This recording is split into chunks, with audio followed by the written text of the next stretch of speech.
Tabe. Jumpa lagi dengan saya di Negara Bijaksana, channel yang membahas sebuah persoalan populer di Indonesia secara bijaksana dan dijamin dengan pemikiran terbaru.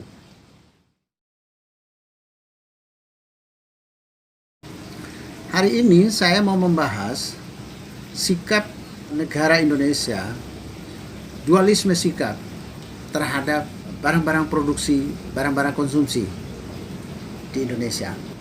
Begini, coba Anda lihat, narkoba itu barang berbahaya bagi kesehatan. Orang bisa meninggal, orang bisa fly, seolah-olah persoalannya selesai, tapi ternyata tidak.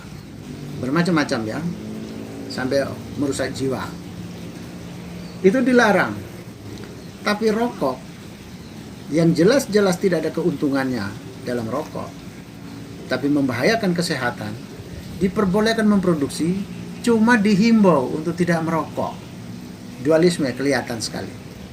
Diperbolehkan pabriknya, tetapi dihimbau tidak merokok. Aneh. Terus ada barang-barang yang berbahaya, tetapi tidak dilarang.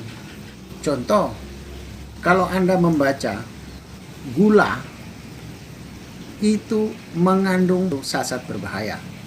Tapi gula itu tidak dilarang, malah dimasukkan sebagai sembako, 9 bahan pokok. Pemerintah tiap hari pusing mengurus rakyat agar selalu tersedia sembako, termasuk gula. Ini bagaimana? Sama-sama semua barang berbahaya, tetapi sikapnya tidak sama.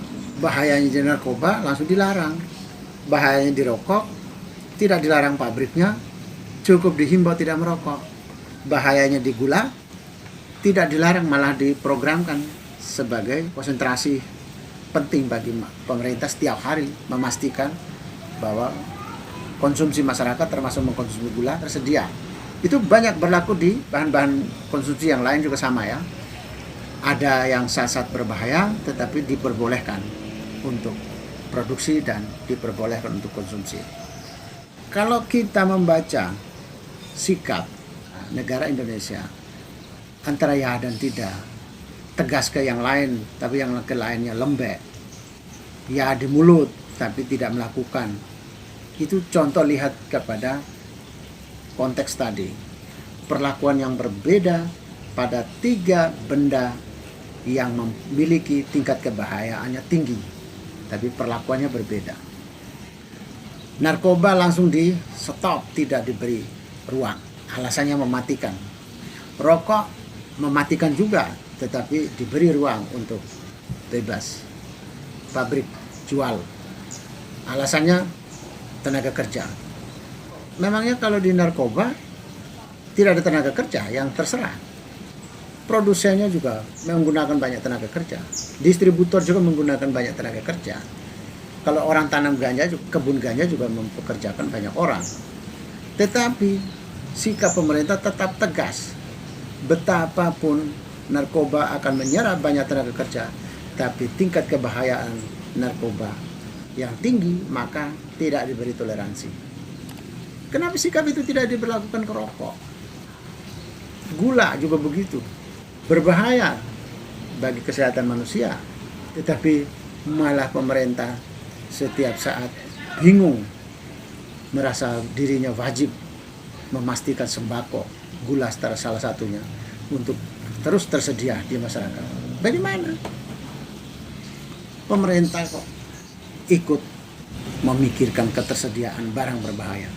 Semestinya semua barang konsumsi masyarakat, pemerintah mengklasifikasikan, menelitinya, di mana ada yang berbahaya, maka di situ dilarang, tidak diberikan bagi masyarakat untuk mengakses lagi. Stop di situ. Itu baru contoh gula. Masih banyak bahan-bahan makanan yang lain, bahan minuman yang lain yang beredar di masyarakat dengan tingkat kebahayaannya tinggi. Tapi pemerintah membiarkan itu berjalan. Sementara laporan indeks pembangunan manusia kita buruk, kesehatan memburuk. Tapi kesehatan memburuk berasal dari bahan konsumsi yang buruk.